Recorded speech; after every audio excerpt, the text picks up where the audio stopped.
নমস্কার বন্ধুরা, তোমরা সবাই দেখতেই পাচ্ছ আজকে আমাদের বাড়িতে জগদ্ধাত্রী পুজো হচ্ছে। আগের দিন তো অষ্টমী হয়েছিল, আজকে নবমী।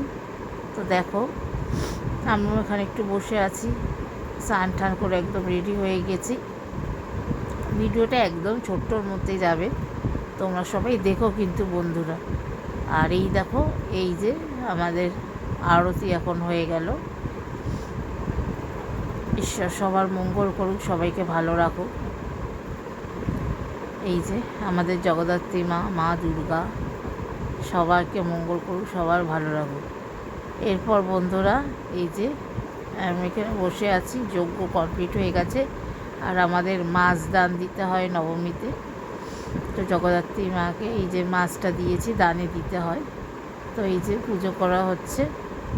কেমন লাগলো অবশ্যই জানিও, আর লাইক কমেন্ট করতে ভুলো না। নতুন বন্ধুরা যারা এখনও পর্যন্ত সোনার সংসার চ্যানেলকে সাবস্ক্রাইব করনি, তারা অতি অবশ্যই সোনার সংসার চ্যানেলকে সাবস্ক্রাইব করে দিয়ে বেল নোটিফিকেশানটি কিন্তু অন করে দিও। তো দেখতেই পারলে তোমাদের সঙ্গে একদম মাকে দেখিয়ে দিচ্ছি।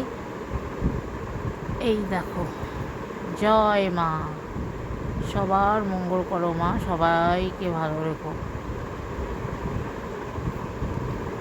তো আমাদের বাড়িতে পুজো হয়ে গেছে। আর পুজোর আজকে ভোগের প্রসাদে ছিল ফ্রাইড রাইস আর আলু পনির ফুলকপি দিয়ে তরকারি। আর ভোগ প্রসাদ খেতে তো দারুণ লাগে, বলো বন্ধুরা। আমার তো ভীষণ ভালো লাগে। তোমাদের কেমন লাগে ভোগ খেতে অবশ্যই কমেন্ট বক্সে জানিও। সবাই ভালো থেকো।